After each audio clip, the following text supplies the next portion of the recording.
တိုင်းနဲ့မျိုးမဆိုးလို့ခေါ်ပါတယ်ဒါတိရောကလေးနယ်ပဲကပါဗျဖွဲ့ရောကျွန်တော်ပြောက်ကြဖွဲ့ရပါဟုတ်ဒီဖလန်းကိုရောက်တာကြာဖလန်းရောက်တာမကြရတော့ဘူးဗျဟုတ်ဖလန်းရောက်တာကတလားလောက်ပဲရှိပါတယ်ဟုတ်အဖွဲရင်အားဘယ်လောက်လောက်နဲ့လောက်ကုန်နေတာလဲပေါ့အဖွဲရင်အားကုန်ဆိုတော့15ရက်လောက်ပဲအဲမဟာမိတ်နဲ့ကျွန်တော်လာခဲ့ပါဟုတ်အဖွဲဆိုတဲ့နေရာမှာလေစေးတက်ရှိတယ်ဘယ်လိုအမျိုးမျိုးရှိနိုင်တာကိုလည်းအကြည့်ပါဆိုတော့ဘယ်လိုပုံစံမျိုးနဲ့တက်လာတယ်လဲပေါ့နော်ဟုတ်ကျွန်တော်မဟာမိတ်နဲ့ကျွန်တော်တကအဖွဲ့စည်းမျိုးပါကြီးခဲကျွန်တော်မဟာမိတ်နဲ့စကုနဲ့တောင်းတဲ့ကြောင့်ကျွန်တော်မဟာမိတ်နဲ့လာခဲ့ရပါဟုတ်ပြောစစနိုက်ပါဖွဲ့လားလက်နဲ့ကြီးလား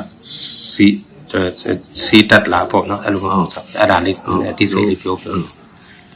တော်တက်ခဲရင်းနေလည်းပဲလာခဲ့ရပါ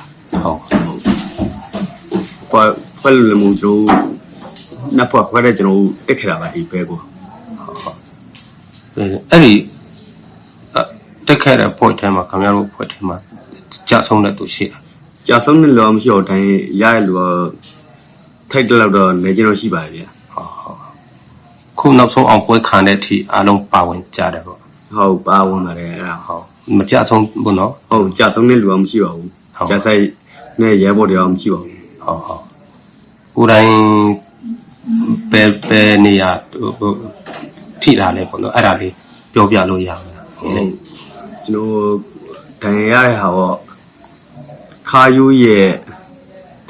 နောက်နိုင်ယူနေထိပါဗျခါယူလက်နဲ့ကြီးလာပါလေစိုက်ပန်းထိတာပါစနိုက်ဟုတ်ဖလန်ဘယ်နာရောလောက်မှထိတာလေပြောလို့အဆင်ပြေမလားရပါဘယ်နေရာလောက်မှလဲကျွန်တော်ဖလန်မီတက်ကုန်းပေါ်ပါဗျငါတို့ကသွားဝင်စီးတဲ့ချိန်မှာလားဘယ်လိုချိန်မျိုးမှထိတာသူဘက်ကကျွန်တော်ပစ္စည်းချချိန်မှာသူတို့ကြားထုတ်တဲ့တက်ခဲ့ချိန်မှာကျွန်တော်ရှိရပါလေနဲ့ပစ္စည်းချတဲ့ဥစ္စာဟုတ်ပါတယ်သူတို့အပြန်ဆိုင်လုတာပေါ့အဲ့ဒါဟုတ်ပါတယ်ဟုတ်သူဘက်ကကြားထုတ်တက်ခဲ့တယ်ဒီမှာအဲ့ချိန်မှာထိသွားတာဟုတ်မဟာမိတ်အနေနဲ့ပေါ့နော်ဘယ်လိုအခုအောင်ပွဲခံတဲ့ခါကျတော့ဘယ်လိုစိတ်ထဲမှာရှိတဲ့အတိုင်းပြောပြလို့ရမလားအောင်ပွဲနဲ့ပတ်သက်အောင်ပွဲခံနေကြာဆုံးတဲ့ကိုဖွဲ့ရမှုမဲ့ကျန်တဲ့ဖွဲ့ရရဲဘော်ကြာဆုံးနေမှာပေါ့ကျွန်တော်တက်ခက်ရေးထဲမှာကျတော့တိုက်ပွဲမှာကျဒူးပါပြီးမှအောင်ပွဲခံနေကြဒူးပေါဆိုတော့စိတ်ထဲမှာတော့စိတ်မကောင်းဖြစ်မိပါတယ်ဒီဖလားမြုပ်သူမြုပ်သားတွေခင်ဗျားတို့ကြတော့ငွေလေးတို့ကြတော့ဟိုမှာကိုယ်တိုင်ကိုကြနော်အပြက်စီးတွေရောမြင်တယ်ပြီးသူတို့ဘယ်လောက်ထိသူလေရင်ရောလက်နဲ့ညှို့ဆုံနေပေါ့နော်မီဆိုင်နဲ့ရောကလေးဘက်ကနေလည်းပစ်ကိုရမလားတစ်ချိန်လို့အဲ့ဒါနဲ့ပတ်သက်ပြီးအခုဖလားမြုပ်ခါနေပဲတိုက်တာမဟုတ်ပဲနဲ့ဒီအထက်မြန်မာပြည်ကမဟာမိတ်အများကြီးနဲ့ငါတို့တင်းနိုင်ခဲ့တာအဲ့ဒီပေါ်ဖလားမြုပ်သူမြုပ်သားတွေကိုဘာစကားပြောချင်တယ်လဲပေါ့နော်ဖလားမြုပ်သူမြုပ်သားတွေပေါ့ကျွန်တော်ဘာမစကားပြောချင်လဲဆိုရင်ခုတော်လိုင်းလွတ်တဲ့ရောကြီးပေါ့အခုညီပြီးကျင်တယ်မှစိတ်နဲ့မြတ်တယ်လို့ထားပြီးပါလို့ကျွန်တော်ပြောချင်ပါတယ်ဟုတ်ကဲ့ပြင်အပြက်စီးနဲ့ပတ်သက်ရင်ရောဘယ်လိုမြင်ခဲ့လဲတအားပြက်စီးလားပစ္စည်းကတော့တော်တော်တစ်မျိုးလုံးပစ္စည်းပါတယ်လေရင်တစ်လုံးချလိုက်တဲ့ဆိုရင်တို့ဘုံတစ်လုံးချလိုက်တဲ့ဆိုရင်တို့သူချမိတဲ့အိမ်တစ်လုံးကရစရာဘာမှမရှိတဲ့အိမ်လုံးလို့ကျွန်းသွားပါတယ်ဒါဆိုရင်ဒီတပြည်လုံးမှာရှိတဲ့တော်လှန်ရေးသမားတွေအဲ့တို့အခုလိုစီးလုံးမှုရဲ့ရလက်ပဲလေနော်9လလုံးငါတို့လောက်ခဲ့တာကိုတင်ခန်းစာကောင်းလေးဆိုတော့အဲ့နဲ့ပတ်သက်ပြီးအဖွဲ့ဒီလောက်ကွဲနေတဲ့ဖွဲ့များနေတဲ့တော်လှန်ရေးအင်အားစုတွေကိုပါစကားတော့ပါချင်တာလေပေါ့နော်ဟုတ်စီးလုံးချင်းအင်အားတစ်ခုလိုပဲကျွန်တော်ပါချင်ပါဗျာစီးလုံးချင်းကဘာကြောင့်အင်အားတစ်ခုဆိုရင်ကျွန်တော်ခုမျိုးစီးလုံးနဲ့တက်ခဲ့လေဒီမျိုးဆိုရင်ကျွန်တော်အောင်ပွဲနဲ့ကျွန်တော်ရခဲ့တာပါဟုတ်ကဲ့ပြီးတော့နောက်ကနေဒီထောက်ဖို့လုပ်ပြီးတဲ့ပြည်သူတွေပေါ့နော်ဟုတ်ပြီးတွင်းပြပပြည်သူတွေကိုရောက်ပါစကားလေးပါချင်တယ်လေပေါ့နော်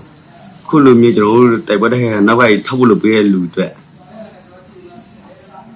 ဘယ်လိုအခြေအနေပဲဖြစ်ရဲ့အောင်ပွဲဆိုပြတ်တန်းလို့ရမှာပါ ဟုတ်ကဲ့ ဝန်တာဆိုလည်းခဲတစ်ခေါက်မို့တစ်ခေါက်ကအများဆုံးကြားနေရမှာပါ ဟုတ်ကဲ့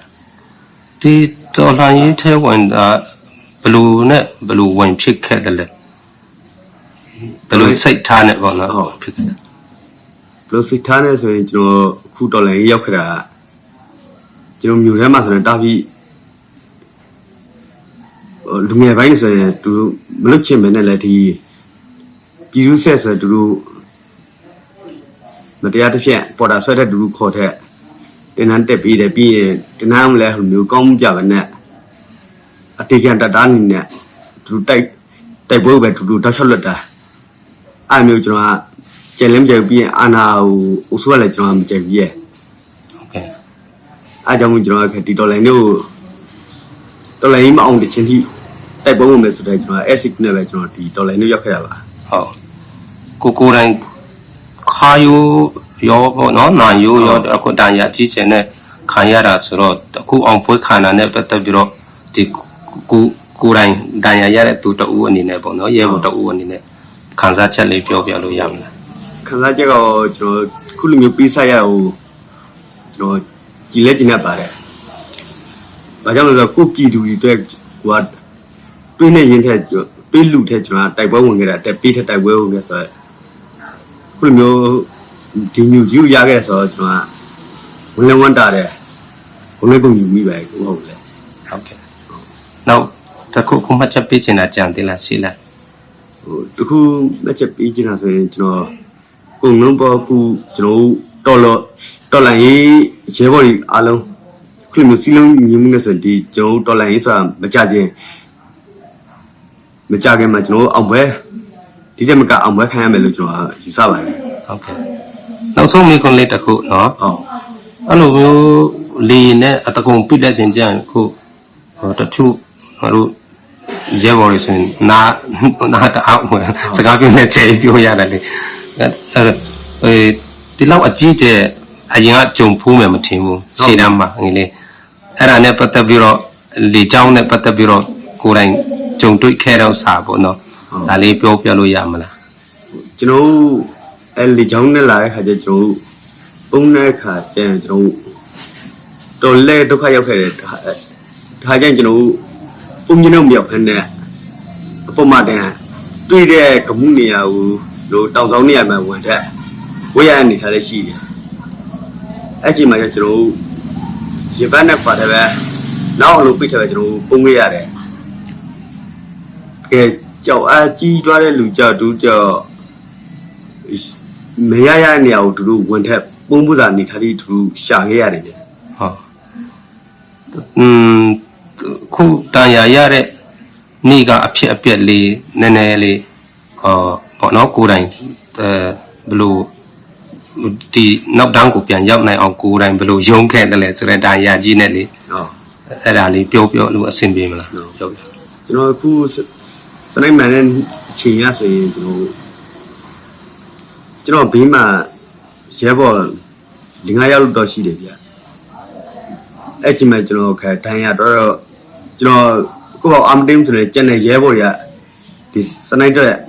5ယောက်တော့ကြောက်ကြမှာအဲ့ကြောင့်ကျွန်တော်ရေ5ပြီလောက်ထိကိုယ့်ဘောက်အာတစ်နဲ့ရှောက်ပြီးမှရဲဘော်တွေကျွန်တော်ဆွဲထက်တန်ရကိုပတ်တီစီပြီးမှတော့တယ်ကျွန်တော်စီကန်းနဲ့မြောက်ချင်းဆိုမြောက်ရဲအောင်တွဲအချိန်ဆိုရင်ကျွန်တော်နိုင်ဝက်တနိုင်လောက်ကြာတယ်အဲ့ရှိမှကျွန်တော်အဲ့ဂျားလေးမှအလဲကောင်တက်လက်မှကျွန်တော်စိုက်ပါထောက်ထားနေရရှိတယ်အဲ့စိုက်ပါနေမှကျွန်တော်တောင်ထိပ်ကိုတက်တယ်တက်လို့ရောက်ခဏကြမှာတောင်ထိပ်လဲဆိုကျွန်တော်10ဘီလောက်กว่าလောက်ကြာစိုက်ပါနဲ့လမ်းပစ်လို့ကျွန်တော်ရဲဘော်တယောက်ရဲအဲ့ဒီကြိုက်ကြည့်ဖြတ်တော့ကိုယ့်ဘောကိုရုပ်တရက်ဆိုတော့ဒဏ်ရနေကျွန်တော်ဟန်မထိနိုင်မင်းနဲ့တောင်တဝက်လောက်ထိပြန်ကြတယ်အဲ့မှာကိုယ့်ဘောကိုအာယူချက်ကိုမတွိုင်းလမ်းဖြစ်ဘူးမတွိုင်းလမ်းတိမ်မှာအတေတော့မခံနိုင်ဘူးဆိုတော့ကိုယ့်ဘောအာယူထဲတက်ခဲ့တယ်အဲ့ချိန်မှာဆိုရင်တော်လေးတို့ဒုက္ခလည်းရောက်ခဲ့တယ် အရန်နာကျင်တယ်လား တော်လေးလည်းနာကျင်ခဲ့ရတယ် ခုဆိုအရန်တက်တာပြီပေါ့နော်အဲ့ဒီနေ့ထက်ဆိုင်တယ် အဲ့ဒီကိစ္စတော့တော်လေးတို့တက်တာလာခဲ့ပါကြီး လုံခြုံတဲ့နေရာတနေရာရောက်တယ်ဆိုတော့အခုငါတို့အောင်ပွဲခံတဲ့နေ့ပေါ့နော်ကိုယ့်ရဲ့နေ့တရားဝင်ချင်းရတာအဲ့ဒီနေ့မှာစိတ်ထဲမှာဘယ်လိုခံစားလဲပေါ့နော် တာပြီလေပျော်မိပါလေတန်ရတဲ့ရဲဘော်ရောတန်မြောင်နဲ့ခုအောင်ပွဲသူတက်ပြီးတက်ခဲ့တဲ့ရဲဘော်တော့တာပြီလေသူတို့လည်းခုမိပါလေဝန်လည်းဝန်တာပါလေသူစစ်တပ်ကလည်းလေးစားပါတယ် ဒါရပြီနော်